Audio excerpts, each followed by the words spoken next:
आध्यात्मिक दृष्टि से मानव शरीर को दो भागों में बांटा गया है। पहला भाग पैरों के तलवों से लेकर के आंखों तक, और पहला भाग पैर के तलवों से लेकर आंखों तक, और दूसरा आंखों से लेकर ऊपर सिर की चोटी तक। यह दो भाग है। आंखों तक का भाग इस संसार में कामकाज करने के लिए है, और साधारण लोग इसी भाग को जानते हैं।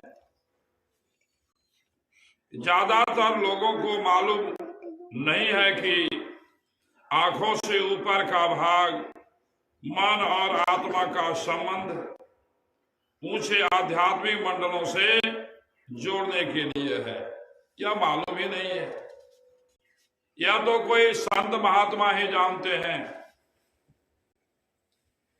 ध्यान को तीसरे दिल में रखकर सुमरन द्वारा नीचे का भाग खाली कर लें तो आत्मा का ऊपर के मंडलों से संबंध जुड़ जाता है। तब आध्यात्मिक यात्रा प्रारंभ होता है। सुमरन का उद्देश्य यही संबंध जोड़ना है। जब हमारी आत्मा का संबंध पिन को छोड़ करके ब्रह्मांड की यात्रा नहीं किया तो ईश्वर से संबंध नहीं जुड़ सकता। सुमरन अपने आप में उद्देश्य न होकर उद्देश्य की पूर्ति का साधन है। 5 नामों के सुमरन से मन व आत्मा उस बिंदु पर पहुंच जाते हैं जहां से ऊपर के भाग को मार्ग जाता है, यानी रास्ता जाता है। आत्मा के इस बिंदु पर पहुंचने पर शब्द उसे सिर की चोटी की ओर खींचता है ताकि उसका ऊपर के रूहानी मंडलों से संबंध जुड़ सके।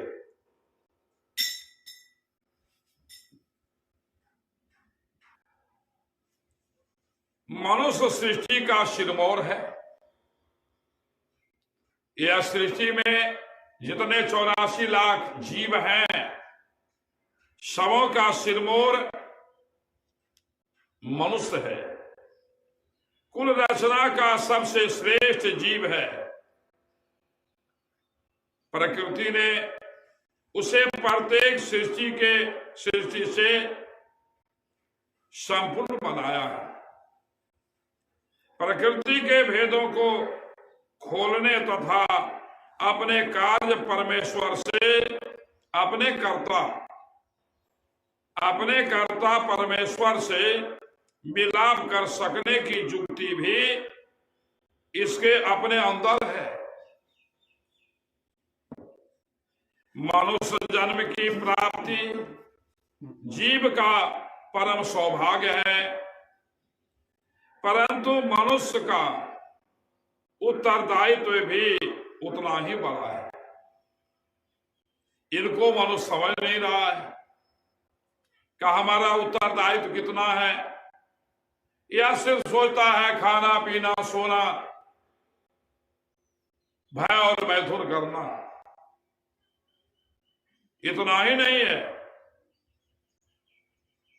उत्तरदायित्व बहुत बड़ा है।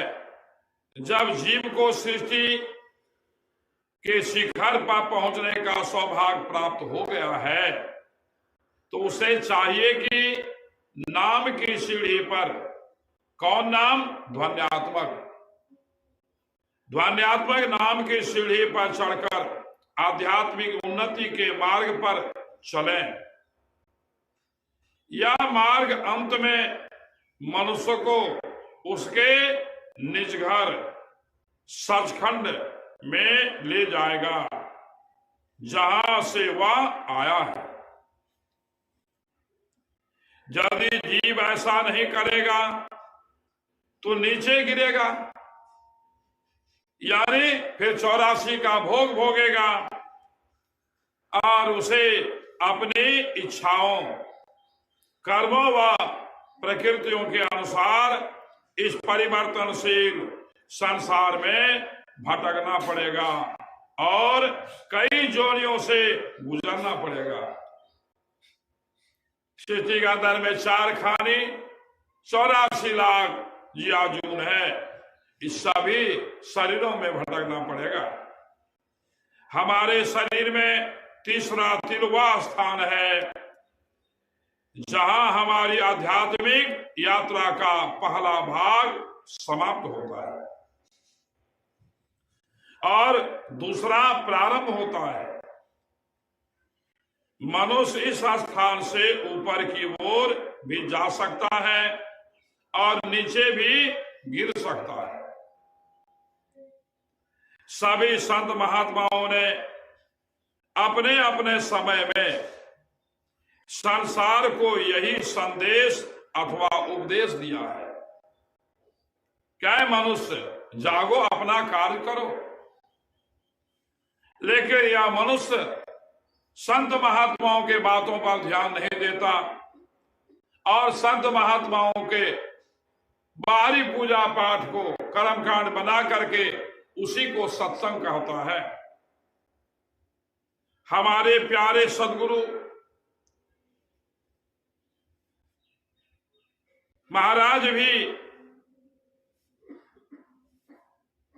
यही कहे, जिनकी स्मृति में हम आज एकत्रित होते हैं।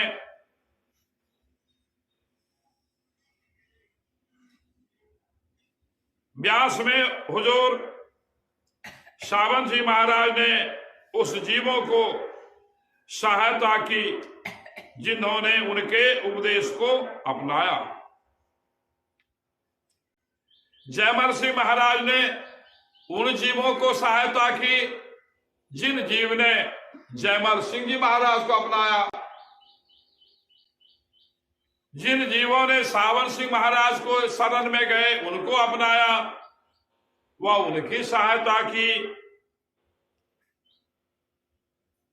वास्तव में हुजूर महाराज जी आज भी हमारी सहायता और संभाल कर रहे हैं।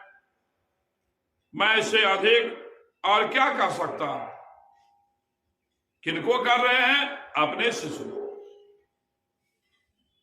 अपने शिष्य को। उनके बातों पर चल करके जो अपने गुरु के शरण में जाएगा, अपने गुरु पर आस्था और विश्वास करेगा, उनके बताए मुताबिक सुचाचार, सदाचार और शिष्टाचार का पालन करेगा